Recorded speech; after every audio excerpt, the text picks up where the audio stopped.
Okay, so you may be thinking, why are you sitting on the floor?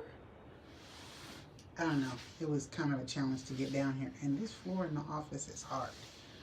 But I want to talk about character. I know that, okay, let's just say the world's in a crazy place. Done. We all agree on that in some capacity. But what happened to character? Like, what happened to a sense of values and a compass to guide us by?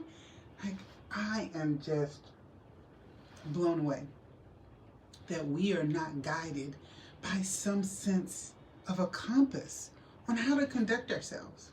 So I'm working with clients and I'm trying to help pull them in and help them understand that life gets a lot simpler if we just focus on learning how to self-govern. Like, grace is fine. We all need it by the dump truck. But we have to learn how to self-govern.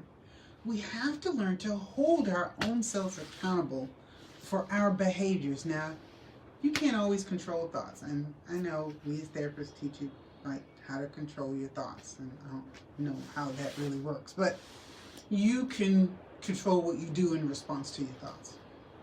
You can control not punching somebody in the face. Let's just go there, right? And there's plenty of people out there that make you like quasi-homicidal sometimes. But character matters. Because if we're not careful, if we're not grounded in something, then we will float away like in the middle of the Atlantic. We have no anchor.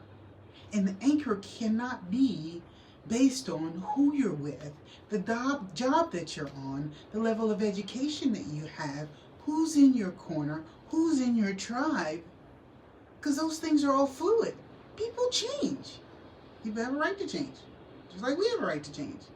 We hope they change for the better, but that's not always the case. People change. They are fickle. They disappoint us. They let us down. They lie to us. They cheat on us. They. Now what? Right. So I'm choosing to do this sitting on this hard floor. My hips are screaming right now. To make the point that we need to ground in something. And it can't be the fluidity of what's happening around us, because all of that goes away. I don't care, how many degrees you got, you ain't a thermometer.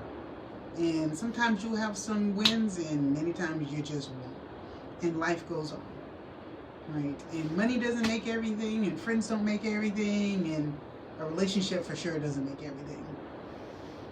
So we move away from all the reasons of why things are not working well in our lives, and we just sit on the floor of our lives and ground in something that we create, that we can actually learn how to parent ourselves. Maybe your mama didn't do it right. Maybe she wasn't there. I don't know. Maybe your dad didn't do it right. Maybe he wasn't there. I don't know. But we're now adults. We now have the keys to our own lives, and we can be successful or not. We can choose to say the reasons that our marriage is not working is because of this, and because our kids are acting crazy is because of this. Like, we are at the helm of being empowered to do whatever. Now, let's be clear, this is not about control, because control is talked about almost in this absolute, but the reality is everything depends on everything. Like, even the moon has to depend on the sun being somewhere. Like, everything depends on everything. And so you can't absolutely control it unless you navigate all the moving parts. And no one does. And no one does. Right? But the thing that we are empowered to do is to choose our character. What we are in the daylight versus the nightlight. What we are around people is when we're alone. The things that we choose to do because we know that that is the moral value that we can subscribe to, that is good and wholesome and useful.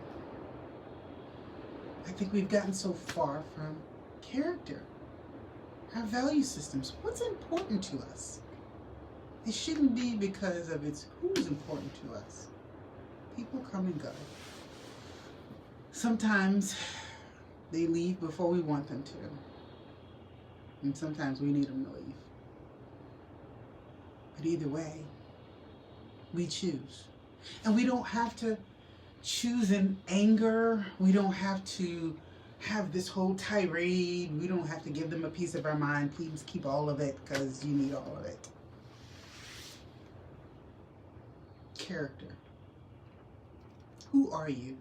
And can you look yourself in the mirror? And are you behaving in a manner that if you don't have a child, if you had a child, or if you have one, that you'd want them to emulate you? And it's not about being justified in anything. We're justified in everything. I mean, if you're breathing, you've had some level of trauma in your life. Yes, yes, and more yes. And there are some things that weren't your fault. Absolutely, you can get in line. Now what? We can do all of that. We can go through this life in this very masochistic way where we just continue to stay in this place that causes us more pain and trauma, and we don't get out of it. Let's ground in some character. Things that matter, things that you can apply over and over again, that will yield you some results in the long run. Now that's the one thing that you can do over and over again that's not insanity, that over time will get you different results. Because you can't apply that statement universally. People say that. Doing the same thing over again and expecting different results is insanity. Okay, apply that to quantum physics. It doesn't apply. You can't use these universal principles. As a matter of fact, honestly, there's not a whole lot of things that's not universal. I mean, even gravity is not universal. Just go to another planet. But you can choose. If you don't like the situation you're in, come up with a plan and make a different one. Or get out of it. I know, yes. It's not that simple. Nothing is simple. Nothing worthwhile is simple. But the plan is make a different plan. And if it takes you all your life to spend a small part of it in a place that you want to be, is it not worth it? Versus just staying in a place of misery and commiserating with a bunch of people, whether we are doing it in our online groups or in our circles or texting. Like, this is a lot of emotional currency that's going to waste. Wouldn't you want to buy something else than a transcript of all that is going wrong in your life? Life can be cruel, but also life can be good. People can be cruel, but there's also some really amazing people out there. There are things that happen to us that we didn't ask for, but there's also things out there we can work for. You pick. The poison apple or the sweet fruit. You pick. I've got this saying on my wall, these words to live by, and you can Google it. It's a pretty cool thing. I think it's written by someone who's about like 89, 90 years old. I mean, it is just buckets full of wisdom. If you are breathing, life is still good because it gives you opportunity for getting out of the situation that you're in now. As long as you have another opportunity for something different, then life is good.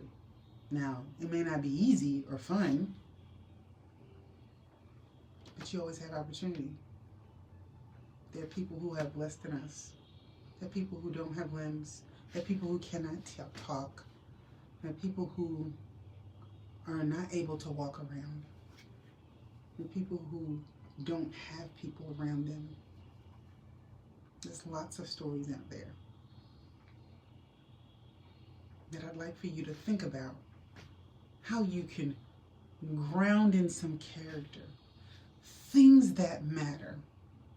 Focus on things that matter instead of things that are not working in your life. Stop looking at pictures of pain and negativity and just encrusting in your brain all these negative images. You know, we remember pictures far better than we do words. It's even worse when you see a picture of it. I'm looking on Facebook and I see all these negative images and I'm going, oh my gosh. Stop poisoning yourself with these images. Let's think about character. The things that matter. The things that are positive.